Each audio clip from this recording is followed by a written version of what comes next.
இப்பொழுது ஊடகங்கள் வாயிலாக அருகம்பே இஸ்ரேலியர்களால் ஆக்கிரமிக்கப்பட்டிருக்கிறது என்பது தொடர்பான ஒரு பெருத்த செய்திகள் சென்று கொண்டிருக்கின்றன.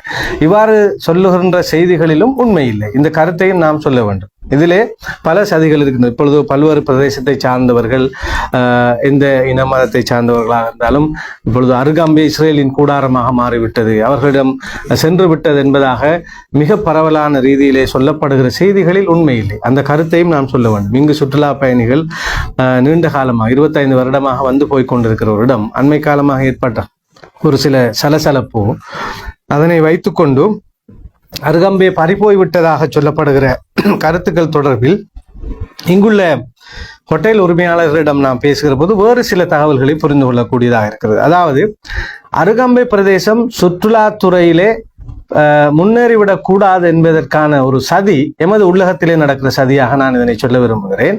இங்கே எமக்கு இருக்கிற சந்தேகம் இதுதான். இந்த இஸ்ரேல் விஷயத்தையும் பூதாகரமாக்கி இங்கே இஸ்ரேலில் ஆக்கிரமிப்பு நடந்திருக்கிறது, இங்குள்ள மக்களுக்கு பாரிய நெருக்கடிகள் உண்டாக்கி இருக்கிறது என்கின்ற செய்திகளுக்கு பின்னாலும், இந்த நேக்கட் விவகாரம் இவ்வாறு கொண்டு செல்லப்பட்டதன் பின்னாலும் இங்குள்ள இஸ்ரேலியர்களுடைய உயிருக்கு அச்சுறுத்தல் இருக்கிறது என்பதான செய்திகள் பரவி, அதற்கு பிறகு ஒரு பாதுகாப்பு நெருக்கடிகள் இந்த அருகம்பை பிரதேசத்தில் ஆங்காங்கே ஒரு செக் போஸ்டுகள் போட்டு பிளாக் பண்ணப்பட்டதன் பின்னாலும் வேறு சதிகள் உள்ளூர் மக்கள் உள்ளூரிலே சுற்றுலாத்துறைக்கு பேர் போனவர்களால் ஏற்படுத்தப்படுகின்ற உள்ளூர் சதிகள் இருக்கின்றது என்பதான ஒரு சந்தேகம் எல்லா ஹோட்டல் உரிமையாளர்களுக்கும் இருக்கிறது.